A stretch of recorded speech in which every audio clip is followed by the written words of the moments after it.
Well, as reported, Beyonce invited Kim and Kanye to bring North and their other child over for Blue Ivy's birthday party. This is the first time they've ever been invited.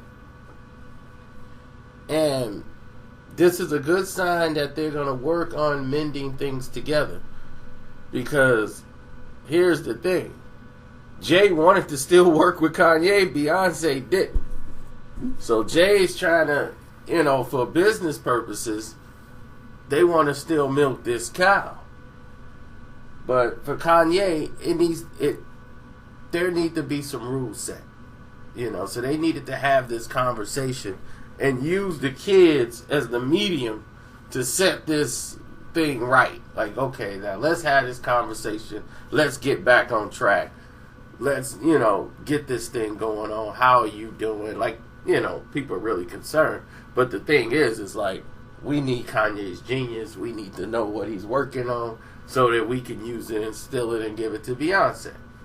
So, we'll find that out later on down the road. I'm ahead of you guys on this, so I just let people come out and talk about how they're gonna, they reuniting at the kids' party, and maybe this is a sign. If you know the behavior, if you know how these people are, then you already know what's in store.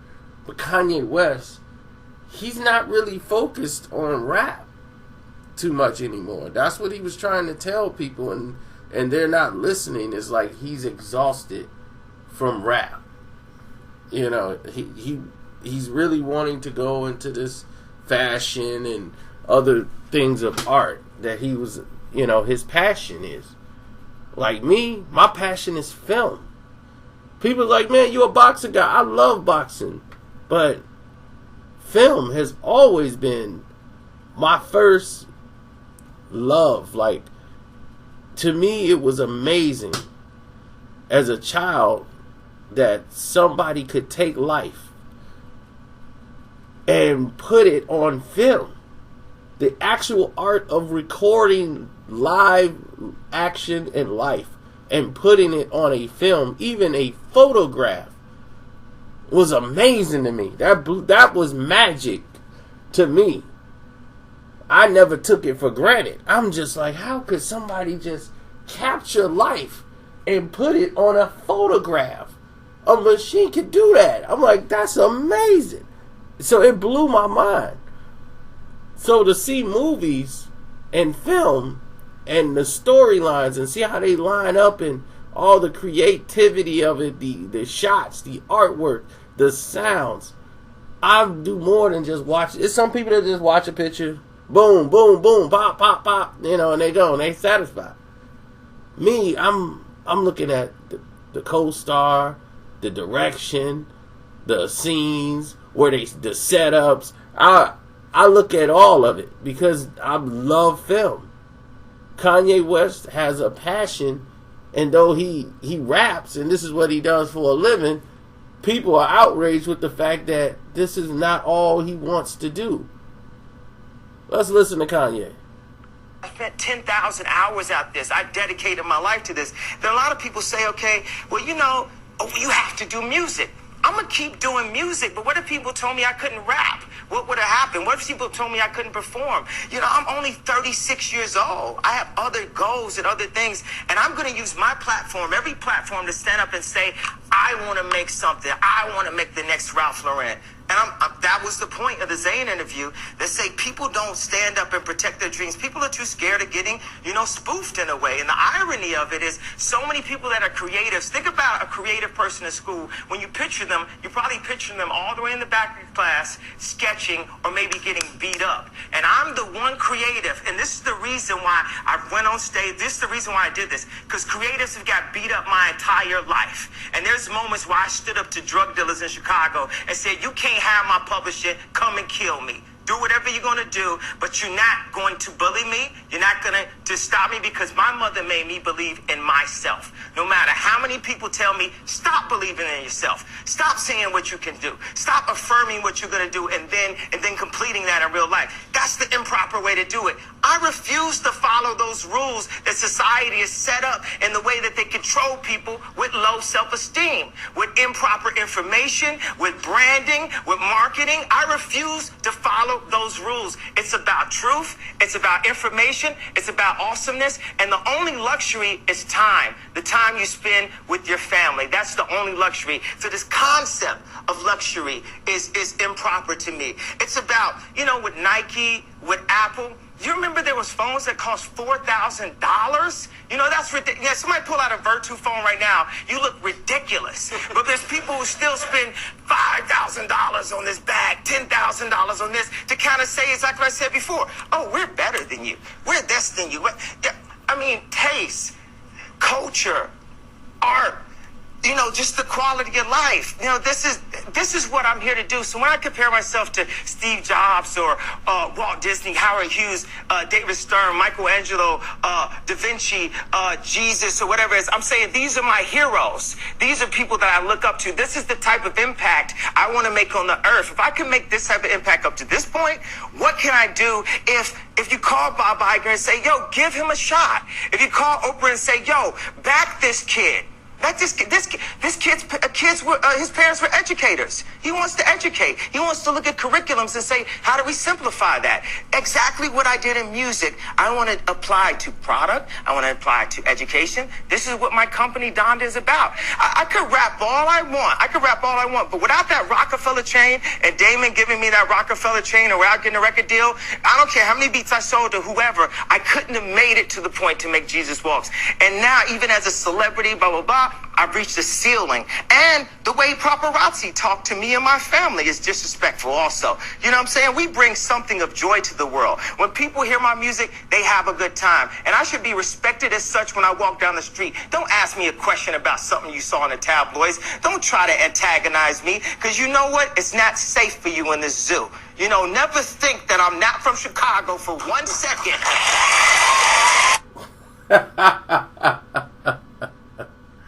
Oh, man. Told y'all. Y'all better leave these Midwest brothers alone.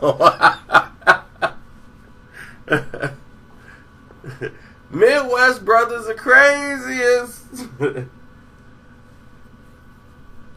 No, it's just that a lot of creativity, a lot of different elements come from the ghetto and guys who have nothing.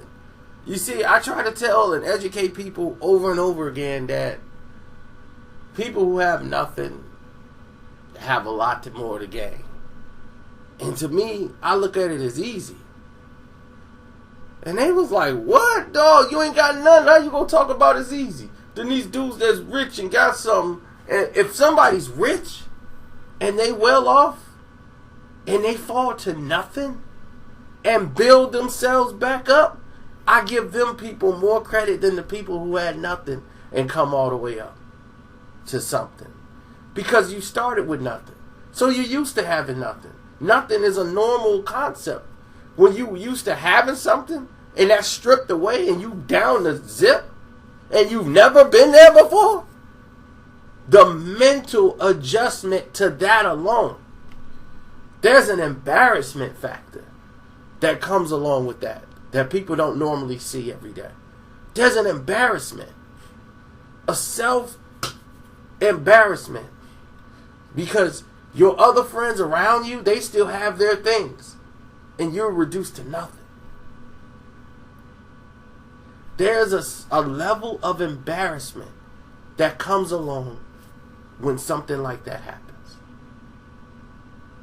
And when you see that type of embarrassment, you got to mentally deal with that, to block it out and say, okay, I'm down at rock bottom. I got to make something happen with my life, like right now. Like right now. And when somebody can go up, fall down, and get back up again, that shows me a lot more than a person who had nothing to start with making it to the top and being successful. Not saying that that's an easy thing. I always give that person who had something more credit, because they already had something and fell to a position they had never been to a day in their life. So if a person that never has something makes it to the top and falls, you expect that fall. Because they've never been to the top before. They don't know what it's like out there. It could be a learning experience. But they get up and go back again. That shows a lot of character. People who have something that fall down into a realm they've not used to, it's a mental adjustment. More than anything, it's a humbling. And for them to pick up and go and to achieve and ascend to something else, I always give that person a lot more credit. Because they're going through a lot more than somebody who just had nothing. I mean, some of the best times you had is when you was broke. Think about it. As a kid, we kicked it everywhere and had $5 in our pocket. And was cool. Nobody judging nobody. We kicked it and went somewhere everywhere with like $5. And we went to a party, had food there, everything. We kicked it. We barely had $5 in our pocket. And we ended up putting that in the tank. Because back then, gas was $1.02 a gallon. $1.02 a gallon. $1.19 for the premium. Are you kidding me? So $5 was like somebody gave you $5 for gas. They was a friend. That's how people used to travel here and there and go all over the place, and because gas was cheap. Now you gotta be like, yo man, I can't go nowhere. $20, that's like might be a half a tank. And in such a short period of time, we've changed so dramatically financially. That was to tell you the signs of the times were changing.